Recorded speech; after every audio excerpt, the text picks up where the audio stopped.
was a hot, sunny afternoon in China, and the cat was there on the temple roof, and she was just like today, wow, basking in the sun. Yeah, it was nice. When suddenly she heard someone standing on the battlements of the palace, and he called out, "Animals, animals, wake up, come here, come to the palace. The Jade Emperor wants to see you."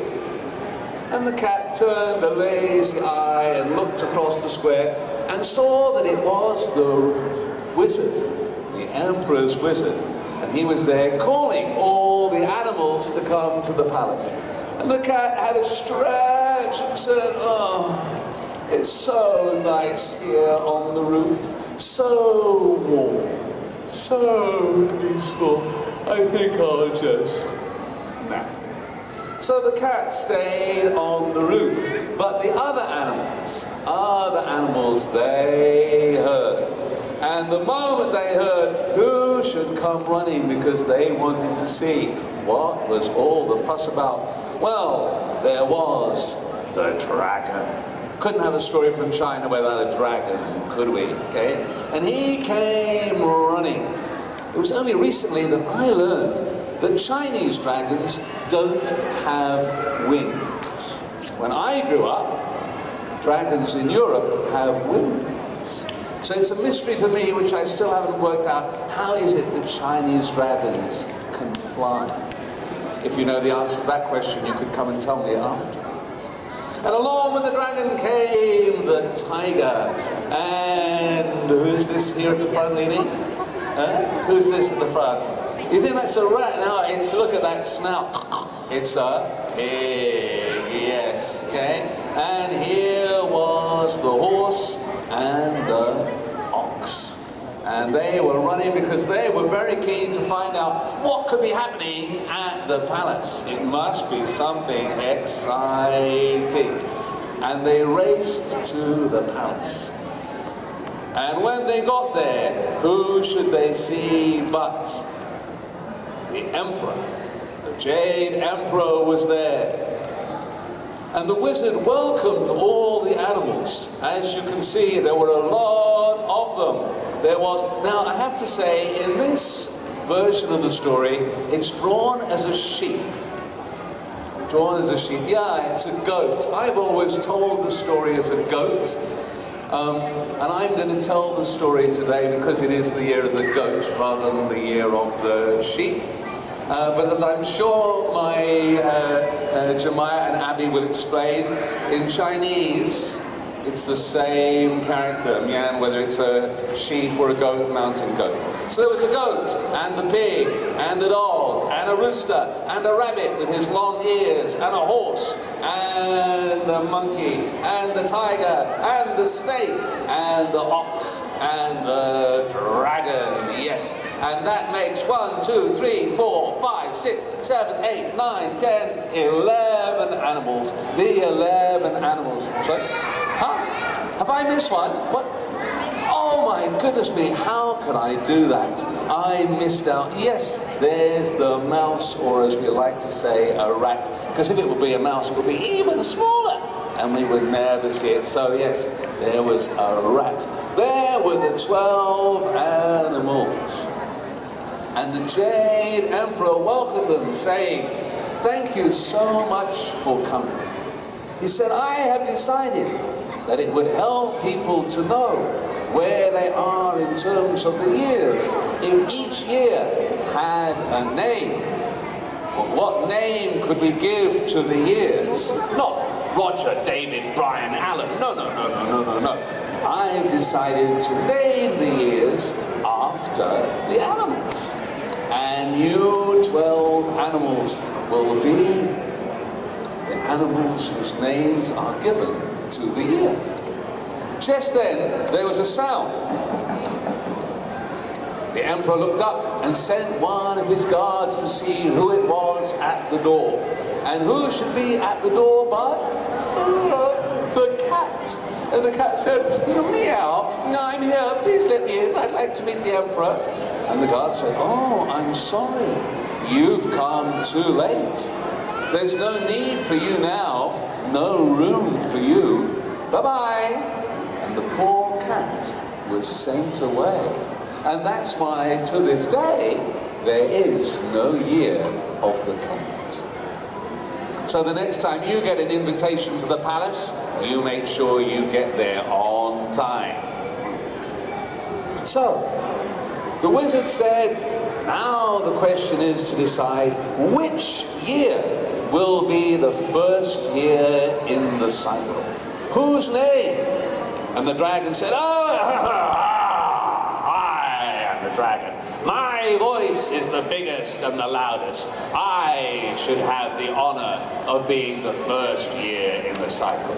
"Oh, yeah," said the little tiger. "You think your voice is louder than mine, but my claws are bigger." And the animals began to argue among themselves who should be the one who should be the first in the 12-year cycle. And the wizard took his great staff and tap, tap, he said, "Stop.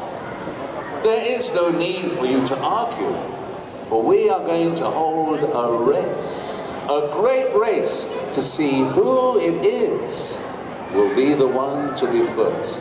And we will name each of the years in the sequence that you come past the finishing post." And the animals were all very excited. And the emperor raised his hands and he clapped his hands and ta-da!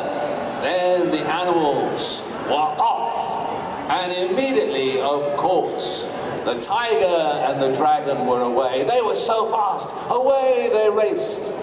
You might be surprised to see the rat in there with them, but he was so scared because all these animals had such big hooves. Ha, ha, ha, ha.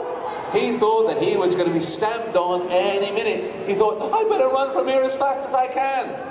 And he was running just to try and keep out of the way of danger, because behind the dragon and the tiger, there came the ox and the horse. And they were away. First 5 animals out of the gate and racing away towards the Western Mountain. Why the Western Mountain? Because that's where the wizard lived. The emperor said, "Oh, it's a long way away." "Don't worry," said the wizard. "Why don't you fly with me?" And they got on a special cloud, not a magic carpet, but a magic cloud. And the emperor said to his guard, come with me." The guard was very nervous. He didn't like being so high above the ground. But the emperor was very excited because he had such a wonderful view of what was happening down below. He saw that the dragon and the tiger were now far, far ahead of all the other animals. "I don't know about you," he said to the wizard, "but I don't see this race being very exciting. Obviously, the dragon is going to win. He's so fast. He's so powerful." And the wizard said, "Well, Your Majesty, that's what you might think. But you never know. In a race, strange things can happen." And they watched as the dragon and the tiger, they were racing neck and neck, side by side. And the dragon turned to the tiger and said, get back, I'm going to win." And the tiger said, "I'm going to win, stay away from me." And the two of them began to argue so fiercely, one with the other. And the dragon grabbed hold of the tiger's tail, and the tiger grabbed hold of the dragon's scale. And as they fought, the snake got caught up between them. "Look out," she said, "you're going to crush me." "Keep out of the way then," said the dragon. "Please," said the snake. But it was too late, and she got caught up, and the 3 of them were tumbling and rolling and squabbling and fighting. And all the time they were doing that, the other animals were catching up, getting closer and closer. The emperor and his wizard and his guard, they had the best seats. They were up on high on the cloud looking down. And to the emperor's surprise, he suddenly saw the monkey and the rooster fly up onto a tree. Yes, there was the rabbit. He was going hop, hop, hop, hop, doing surprisingly well. The rat, he was so desperate to keep up that he grabbed hold of the ox's tail and he was hanging on for dear life. A bit like a water skier. Whoa! As he was being pulled along by the ox. But why had the rooster and the monkey gone up on the tree? Were they dropping out of the race? Because a moment later, the emperor was surprised to see them, that they both jumped high from off the tree, and then they were soaring above the other animals and leapfrogging forward in the race. And now behind them, there was the horse and the goat and the pig, the rabbit still going forward, and the dog. Baba, baba. It was the Chinese dog, that's why it wasn't going woof woof. Baba, baba. And so the animals raced on. This is very exciting, said the wizard. I wonder which of the animals will win the race.